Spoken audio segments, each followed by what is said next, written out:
May makakasama po tayo live dito po sa studio. Ang director po, o ang country director po ng AmeriCares Philippines. Walang iba kundi si Director Paul Gwen Pagaran. Sir, magandang umaga. Welcome po dito sa programa ng SMNI, Pulso ng Bayan. Maraming salamat po sa inyong oras. Magandang umaga, maayong buntag sa tanan. Opo, Bisaya pala to si Director. Alright, mga Bisaya po di Director.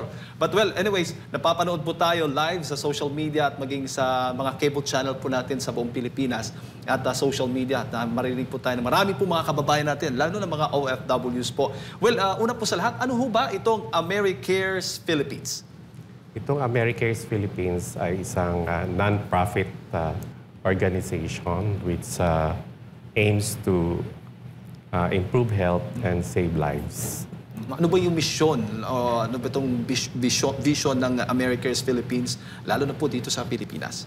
Ang ating vision is pathways to health and opportunity for all. So kasi we believe, number one, that health is essential. So importante talaga ang health. Hindi tayo makapagtrabaho kung hindi tayo healthy, hindi tayo punta sa school kung hindi tayo healthy. So yan ang pinaka-primary aim ng AmeriCares, to improve health and save lives.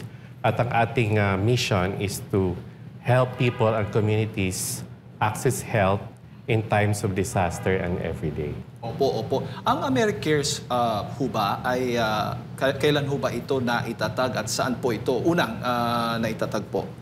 So ang AmeriCares ay nag-umpisa noong 1975 nung nagkaroon ng Vietnam War. So ang ating founder na si Bob Macaulay ay isang philanthropist.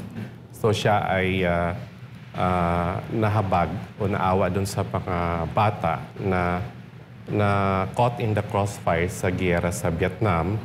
At meron tayong mga abandoned at saka orphan children na kailangang iligtas at dinala ng ating founder yung mga batang yon sa Amerika para magkaroon ng bagong buhay. So 1975, mula nung Vietnam War, lumaki na ang AmeriCares, no? Nagkaroon na ng mga iba-ibang mga programa. Pero nag-umpisa siya doon sa pamimigay ng gamot. So tuwing may malaking sakuna, pupunta yung AmeriCares, nagdadala siya ng mga gamot na mga donated ng iba-ibang mga companies na sumusuporta sa humanitarian work ng AmeriCares. Abaga, sa Amerika po ito, nagsimula pala itong AmeriCares, Director, ano? Yeah, specifically doon sa Connecticut, United States of America. So yun yung home state ng AmeriCares. No? At ang founder niya ay doon din nakatira doon sa home state na Connecticut. Kailan lang ho itong AmeriCares na itatag din po dito sa Pilipinas? Nag-branch out po mula sa Amerika? Actually, after ng People Power Revolution, kasi kailangan natin ng maraming gamot, nagpadala siya ng isang plane load ng mga medicines. So nag-umpisa siya talaga noong 1986, nung after the People Power Revolution. So, nabigay sila dito ng mga gamot sa iba-ibang health facilities, mga hospitals. No? Kasi nung panahon na yun, kailangan talaga natin ang mga suporta mula sa ibang bansa. At dito naman sa ating more expansive program, nag-umpisa siya noong pagkatapos ng Super Typhoon Haiyan or Yolanda. So, malaking programa ang ginawa natin after ng Super Typhoon. Opo. So nababanggit po ninyo na madalas po yung AmeriCares Philippines ay tumutulong lalo na tuwing may mga kalamidad sa ating mga kababayan. At yung mga tulong na ibinibigay po ninyo ay mga gamot lang ba? At mga ano pa po yung mga programa po ninyo na naitutulong bukod po sa pamimigay ng mga gamot at syempre tumutulong din po sa pangangalaga sa kalusugan ng ating mga kababayan? Nung Super Typhoon Yolanda, so nagkaroon tayo ng mga recovery program. So nag-repair tayo at nag-rehabilitate ng mga nasirang mga health facilities, no? Kabilang na dyan yung mga health centers, mga birthing centers, mga hospitals, no? At mayroon tayong nagawang more than 80 health facilities dyan sa Region 6, Region 7 at saka Region 8. Pero sa ngayon, nakatuon tayo doon sa tatlong aspeto. Yung water, sanitation, and hygiene, mental health and psychosocial support, at yung pangatlo ay yung emergency medical team. So yan po ang mga programa ng AmeriCares tuwing may mga sakuna. Opo. At sa ngayon ba, gaano na ho karami yung mga branches po ninyo? Mga opisina, kumbaga, kung saan, siyempre, dito po sa ating bansa, Direktor? So meron tayong tatlong opisina ngayon. So meron tayong sa Cebu, meron tayo sa Isabela, at siyempre dito sa Manila, at meron din tayong isang warehouse dyan sa Las Piñas. Opo, opo. Direktor, nakikita ko ngayon may mga dala po kayong mga toolkits, ano? At po pwede ho ba ninyong maipaliwanag sa amin kung ano-ano itong mga ano bang purpose po nito para po sa ating mga kababayan, kaalaman po sa ating mga kababayan? So yung ating Climate Resilience Toolkit ay na-launch natin. So ito yung isa sa mga laman ng ating Climate Resilience Toolkit. So ito ay para sa heat or extreme heat. So alam natin na tuwing summer, napakainit. So ang laman nito ay mga guidance para sa ating mga health professionals, sa mga doctors, sa mga nurses, at mga community health workers kung paano natin iwasan yung mga sakit na maaring dulot ng extreme heat, kagaya ng mga heat stroke, at iba pa. So, naglalaman ito ng mga kaalaman para sa mga healthcare providers, para sa mga healthcare administrators, para sa mga pasyente, at para sa mga community. Nagsimula na bang distribution yan ngayon? So, kala-launch lang natin ito noong July 22, this year. So, katatapos lang natin ng launch. So ito rin ay makikita doon sa ating website na pinakita kanina. Ito ay ang www.americares.org. So makikita nila yung toolkit at kung i-scroll down nila doon, may mga online resources tayo, lalo na sa, for example, sa baha. So makikita natin doon kung ano yung mga sakit na maaring idulot ng baha, paano siya maiwasan, ano yung mga management ng mga sakit na yon, at ano yung mga payo natin sa mga pasyente at sa mga komunidad para maiwasan nila yung mga sakit na yon. So, may mga tips tayo. So, kagaya nito, meron tayong parang comic style, ano? Comic style. So, meron tayong community tips. So, ito para sa bagyo at baha. At pwedeng ipamigay ito sa mga bayan-bayan na naapektuhan ng baha, Sa mga kababayan natin. Libre po yan. Libre. So, alam nila kung anong gagawin nila, For example, sinasabi dito na sa isa comics natin na gumamit ng bota, or rain boots bago lumusong sa baha para maiwasan natin yung sakit na leptospirosis, So, meron din tayong mga para sa pasyente naman, patient tips, So, doon sa mga nababaha na pasyente, so meron mga tips dito, Kasi dapat bago magbagyo o bago magbaha, meron na tayong sapat na gamot, So, kasi minsan nababaha ang health center o yung nababaha yung mga daanan papunta sa health center. So, dapat mag-stock tayo ng gamot, magpa-reseta na tayo sa mga doktor natin bago pa lang magbagyo, para hindi tayo mamroblema kapag nagkaroon na ng mga floods. Ayan po. At ilang bang target po ninyo na mabigyan po nitong mga kagamitan po na ibinibigay po ninyo sa ating mga kababayan? So, meron tayong pilot sites ngayon na mga health centers, Kasi ang project na to ay pinamagatang Climate Resilience Toolkit for Health Centers in the Philippines. So, pumili tayo ng 10 health center sa Luzon, Visayas at Mindanao. na gagamit nitong toolkit, no, para magamit nila sa pag-prepare at pag-respond sa mga disasters and calamities, no, na haharapin nila. At dadagdagan pa natin mula doon sa Pilot Health Center. So, papakala talaga to sa buong Pilipinas sa susunod na mga buwan at taon. Opo. At sa ngayon ba, Direktor, ilan o gaano na ba karami kung may datos po kayo na natulungan po ng AmeriCares, lalo na tuwing may mga kalamidad po? So, This lang muna. yeah, napakarami ng ating mga natulungan, no? So, for example, last year sa ating Super Typhoon multiple operations, so meron tayong na-reach out na mga families. So, more than 1,300 families ang na-reach out natin, nabigyan natin ng mga hygiene kit at saka hygiene promotion and hygiene education, no? Kasama na rin yung pamimigay natin ng mga water, no? So, meron tayong nabigyan na about 1,000 families, no, sa multiple typhoon operation na yon for mga water containers or water kits.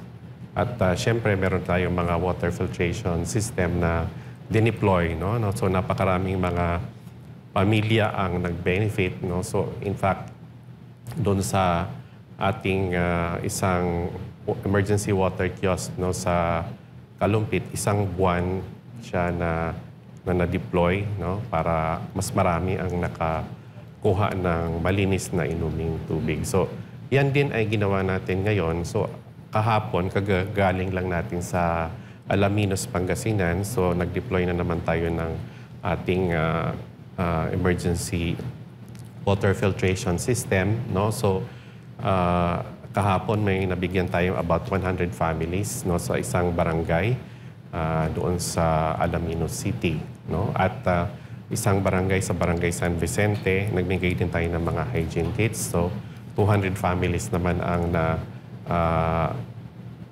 bigyan natin ng assistance doon. At tuloy-tuloy naman yung ating tulong doon sa Pangasinan. Opo. At huli na lang bago ko ipasa kay partner Admar, Direktor, sino-sino ba yung mga katuwang po ninyo sa pagsasakatuparan po nitong mga programa po ninyo para po sa ating mga kababayan? Siyempre, isang katuwang natin yung Department of Health. So, dito sa pagbuo ng toolkit, so may mga eksperto na kasama natin sa ating mga steering committee at technical working groups na nanggagaling sa Department of Health. So particularly sa ating Health Emergency Management Bureau at sa ating Health and Climate Change Office, no, ng Department of Health.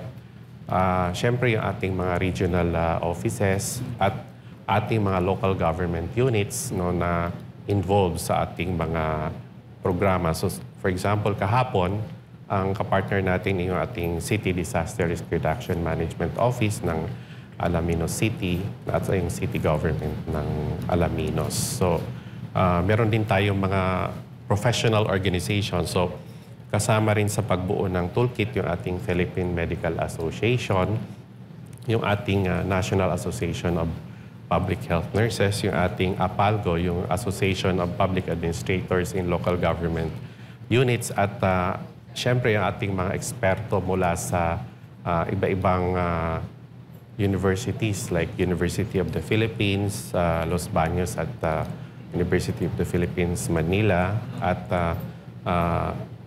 Cavite State University at yung ating Mapua School of Medicine, no, and Health Sciences. So, ilan lang yun. Director, may buntag. Dito po sa inyo pong mga kits na binabahagi sa ating mga kababayan, may iba-ibang lengguwahe ba yan bukod sa English or Tagalog? Kasi alam mo naman, meron din tayo, marami ding naapektuhan ng bagyo, lalo dyan sa Visayas, sa Mindanao, kumbaga kung ano yung mother tongue nila po doon. So, meron tayong tatlong ginagamit na dialects dito. So, meron tayong Tagalog, meron tayong Cebuano, at meron tayong Ilocano. So, tuwang-tuwa yung mga partners natin sa Visayas at Mindanao kasi meron tayong Cebuano, so mas madali siyang maintindihan, no? At sa Ilocano area, like Isabela, so meron tayong mga Ilocano na mga posters at mga pamphlets na ginagamit doon. How about mga Bicolano? Meron na rin mga Bicolano? Kasi alam naman natin, dito sa Bicol, tagasaluyan ng mga bagyo din minsan mula sa Pacific Ocean. So, pwede silang gumamit ng Tagalog. No? Pero ang focus muna natin ngayon yung mga nasa areas kasi ng Region 2, no, na laging binabaha at saka binabagyo din, at saka Visayas and Mindanao area. So, yung Bicolano, baka sa susunod yan. Opo. Director, nabanggit nyo nga po, no, yung pag-umpisa ninyo talaga, yung pinakamalakas na bagyo sa kasaysayan, sa buong mundo ata na naitala, no? Meron po ba kayong parang pag-aaral, comparison mula sa mga nakalipas na klase ng kalamidad hanggang sa kasalukuyan na medyo, kasi nabanggit ng Pangulo natin na dapat i-embrace na natin itong new normal. Sa inyo rin, kasi mas more kayo doon sa mga kababayan natin na naapektuhan, nandun talaga kayo, hands-on kayo, nasa frontline kayo. Ano bang malimit ninyong naririnig? Na parang lumulubha na, usual ba ang mga kalamidad sa kanila? So, meron tayong naobserbahan ngayon na mas malakas na yung ating mga bagyo. So, last year we have a parade of super typhoons, no, towards the end of 2024. At syempre, lumalakas yung init ng panahon. So, meron tayong extreme heat, especially during summer. So, maabot na tayo ng more than 40 degrees, no, sa ating heat index. So, kailangan na natin ng mga makabagong tools, no? So, kaya nabuo natin yung ating Climate Resilience Toolkit. Kasi dati naman, hindi naman marami ang nahi-heat stroke. Dati naman, hindi naman marami ang namamatay, no, sa mga may sakit. Kasi ang heat stroke, may epekto din siya doon sa may mga dati ng sakit kagaya ng hypertension. So yung iba nagkakaroon ng stroke, no? Dahil sa sobrang init ng panahon. So may mga ginagawa tayong mga hakbang, no, dito sa toolkit na sinishare din natin sa ating mga communities at saka mga patients na dapat halimbawa pag summer, lagi kang may dadadalang tubig. Kasi matindi na ang init ngayon, hindi kayang labanan natin, no, kung wala tayong tubig. At syempre, magkaroon tayo ng mga activities, no, doon sa panahon na hindi masyadong matindi ang init. So, for example, ngayon, yung ating mga pagbabakuna, ginagawa na sa umaga, no, sa umagang-maga. Kasi pagdating ng alas 10, no, hanggang alas 2, yun ang kainitan. So, hindi rekomendado na magkaroon tayo ng mga activities sa ganong mga oras. So, mas maaga na ang ating mga program. So, kung meron man. Opo. So, nakikita nyo pa rin po, sir, na epektibo pa rin yung kagaya ng pamamaraan na yan, na information na dissemination para madagdagan yung kaalaman. Kasi, meron din ako nakakausap ng mga biktima. Alam mo yung parang sa isip kasi nila, hindi kami dinadaanan ng bagyo. So, bakit kami maghahanda? Hindi nga namin alam kung ano yung signal number 1, signal number 2, ganyan. Kasi, bihira lang sa kanila, no? Tingin mo, magbabasa pa rin sila dyan? Kasi meron ding iba na ang kanilang basehan para sila matuto, dapat may experience muna nila. Sa inyo po? Yeah, so, ang bagyo ngayon, minsan yung dating hindi dinadaanan na rin. So, yan ang isang epekto ng climate change. So, dito sa project natin, yung mga health centers, binibigyan sila ng mga tools para magamit yon. So, while hindi lahat ng tao pumupunta sa health center, meron tayong mga health education and promotion activities na dapat ginagawa ng CDRRMO at saka ng ating, or yung mga DREAMOs natin sa buong Pilipinas tungkol doon sa paano maiwasan. So, epektibo talaga yung ating information dissemination kasi doon lang natin makikita kung paano natin maiwasan yung mga sakuna. So, tuloy-tuloy ang ating information campaign, no?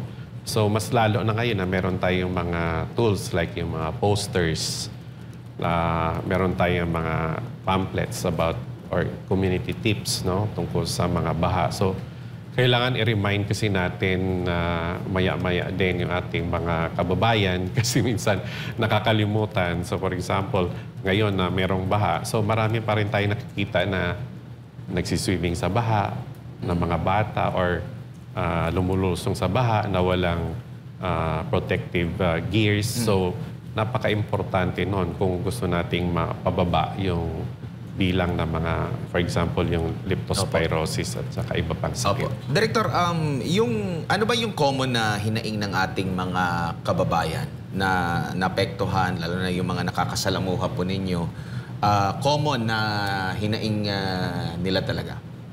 So, sa ating water sanitation and hygiene program, so unang-una, yung mga nasalanta, kadalasan sa kanila, nawawalan sila ng mga gamit. So for example, na baha. So nadala ng baha yung kanilang mga gamit. So kailangang mabigyan sila ng suporta like hygiene kits, no, mga water kits, no, para sa mga areas na contaminated yung kanilang tubig. So yan ang kanilang unang-unang kinakailangan, no, pagkatapos ng floods and typhoons. At syempre, meron tayong mental health and psychosocial support. So nakikita din natin na hindi nabibigyang pansin, no, ang epekto doon sa mental health ng ating mga kababayan. Kasi, for example, nakaranas ka ng ganun kalakas na mga hangin, nagkakaroon ka ng fear, nagkakaroon ka ng anxiety. So, binibigyan natin ng pansin through our psychological first aid naman. Lalo na po doon sa mga bata, kasi naalala ko dati, ang SMNA rin, merong SMNA Foundation. Kapag gumagawi kami doon sa mga lugar na apektado ng ang dami rin mga bata dyan, no, na musmus pa lang, inakikita nila itong mga paghihirap na ito. Kaya marapat namin na magdala talaga ng mga laruan, mayroon talagang separate na programa sa kanila para at least man lang matanggal yung stress na dulot nito. Pero how about po dito po sa ating responsibilidad ng government na nakikita nyo po? Kasi alam natin, itong mga inililikas na mga kababayan natin, minsan nakatira sila sa mga peligrosong lugar na nandun naman sa mapa ng mga lokal na pamahalaan ng gobyerno natin na nakalagay doon sa geohazard map na gawa rin ng DNR. At alam na hawak na ito ng mga lokal na pamahalaan. Pero still, medyo either mahirap sa kanila maitupad ito kasi maraming mga factors po, Director, no? It's either ayaw nila magalit yung mga constituents nila, baka hindi sila maboto. O di kaya wala rin silang paglilipatan kung ano mga pabahay. Mga ganun po, alam nasa flash flood prone area, landslide prone na area, nandoon na sa mapa. Ang problema, medyo petics lang din yung ilang mga, hindi naman lahat ng opisyal, pero mayroon talaga na hindi rin parang napapabayaan lang na tumira doon at dumami yung mga residente doon na kahit peligroso na po. At ito yung mayat maya, every now and then, mayroong mga pagbaha, sila din yung laging nililikas at sila din yung laging tinutulungan po, Director. So, dapat talaga magkaroon ng mga policies, no? At yung mga policies natin ma-implement doon sa local government units na papaano natin gawing resilient yung ating mga communities. So, isa dyan yung disaster preparedness, no, and risk reduction. So, pag kakaroon ng mga training para sa ating mga barangay, no? So, dapat matuto yung ating mga barangay officials dun sa mga challenges na kinakaharap nila. At syempre, meron tayong mga pamamaraan, no, na paano maiwasan ito. Yung policy, kailangang mas stronger at maging accountable yung ating mga officials, no, tungkol dito sa ating disaster preparedness and risk reduction na measures, no, para talagang masagawa natin yung mga dapat gawin, no, sa ating mga communities, lalong-lalo na doon sa pagdipat ng mga kabahayan. So dapat kasi hindi na tayo nagtatayo ng mga bahay doon sa mga areas na like malapit sa ilog. So pag nag-swell yung mga rivers natin, so kailangan talagang umalis sila doon. But dapat hindi na nilalagyan ng bahay. So yung ating mga zoning at saka proper implementation ng zoning ordinance kailangan gawin. At siyempre maging accountable din yung mga officials natin for those. Opo. Sa inyo pong pag-aaral, kung meron bang po, Director, meron bang bansa na abot sa punto na, kasi halimbawa, ganyan, mga information na binibigay, tinuturuan yung mga tao, paano yung mga dapat gawin, na abot sa punto na talagang super resilient na talaga sila, na kumbaga less na yung ating yung mentalidad nila na bago na rin sa pagpipili kung saan sila magtitirik ng kanilang bahay, disiplina sa kanilang pamilya, kasi ngayon kaya nga namamahagi pa tayo ng ganyan kasi medyo nakikita natin kulang pa rin sa kaalaman yung ating mga kababayan. Pero nakikita nyo rin po ba na abot sa punto na well-informed na yung ating mga kababayan? Lalo na dito sa Pilipinas. Kasi ang Pilipinas, malimit talaga tayo nagkakaroon ng kalamidad at malaking halaga ng pinsala ang every year ang nawawala sa atin.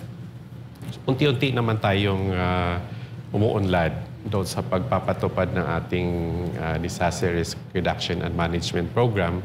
Nung araw kasi wala tayong mga ganong opisina sa mga local government. So, meron na tayo ngayon, no? At yung iba, wala pa. So, dapat magkaroon na talaga ng opisina or mga permanent na mga items. Kasi yung iba, sa kaalaman ko, hindi pa siya regular. So, puro job order lang, no? So, kailangan magkaroon talaga tayo ng permanent offices ng Disaster Risk Reduction and Management Offices sa lahat ng mga local government units. At dapat bigyan natin ng pansin yung preparedness lalo. So nakita natin ng mga nakarang araw, nagkaroon ng tsunami alert, no, sa Japan. So ano ang nakita natin doon? Ang bilis ng responde ng mga authorities ng Japan. So nakapag-evacuate ka agad ang ating mga Japanese citizens doon sa mga areas na parang declared naka-program na? Oo. So, ano yung kanilang gagawin? parang nasa sistema na nila. Kasi sa Japan, bata pa lang, tinitrain na sila kung ano ang gagawin mo. No? So kapag nakarinig ka na ng warning signals, so kapag meron ng tsunami alert, alam mo na kung saan ka pupunta. Pero meron na ba yan sa basic education natin? Hindi ko alam kung ano, kasi nung nag-aaral ako, wala akong ganyan narinig. Nalalaman mo na lang yan kung ikaw mahilig makinig sa mga balita. Actually, isa ako dun sa mga nag-involved, no, sa ating preparedness sa mga schools. So I was working before with another humanitarian organization. So nagkaroon kami ng mga discussions at saka meetings noon. In fact, nagkaroon ng isang workshop para sa mga nagde-develop ng curriculum sa DepEd kung paano i-integrate yung ating disaster preparedness and risk reduction doon sa mga school curriculum. At naumpisahan na yan. So, sana tuloy-tuloy pa at sana ginagawa pa hanggang ngayon. Yun nga, kasi yung mga first world country nga na, halimbawa, kagaya ng Japan, bata pa lang, nabanggit mo, tinuturuan na.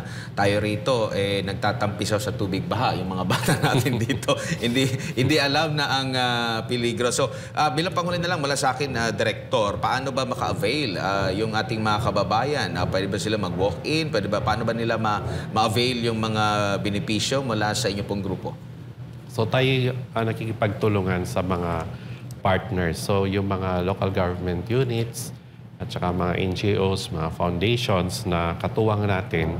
So pwede silang makipag-ugnayan, no, sa ating mga opisina sa Cebu, sa Isabela, sa ating mga staff na na-assign, no, sa iba-ibang lugar at sumulat, no, sa Americare sa Philippines. So, meron tayong email. So, kung may concern sila, sumulat lang sila sa Philippines at americares.org. Alright, siguro, Direktor, huling mensahe na lamang po ninyo para sa ating mga kababayan. Baka may mga hindi pa kami naitanong na dapat pong malaman ng ating mga kababayan ngayong umaga na ito bago lang po tayo magtapos. So sa ating mga kababayan, masasabi ko lang mag-ingat po tayo. Tuloy-tuloy pa yung ating habagat at yung ating mga bagyo. So panahon ngayon ng mga disaster. At tayo po ay may dapat na alamin, no, tungkol sa paano natin mapaghandaan at paano tayo paano natin maiwasan yung mga sakit, no? So kailangan po ng participation natin sa lahat ng mga programa tungkol sa disaster preparedness and risk reduction. So tayo po ay maging alerto, no, sa lahat ng panahon. In fact, meron kaming jingle ngayon para sa aming climate and disaster resilience na laging handa. So always ready. Ayan. So yan po ang ating mensahe sa lahat ng nanonood dito sa ating programa. Thank you, Director. Good luck po and God bless po sa inyo at ng AmeriCares Philippines. Mga kababayan, si Director Paul Pagaran po, Country Director po ng AmeriCares Philippines, ang ating pong nakasama napakinggan ngayong umaga. Oras po sa Pilipinas, 7 minuto makalipas po ang alas 8 na umaga. Break lang tayo, magbabalik po ang Pulso ng Bayan.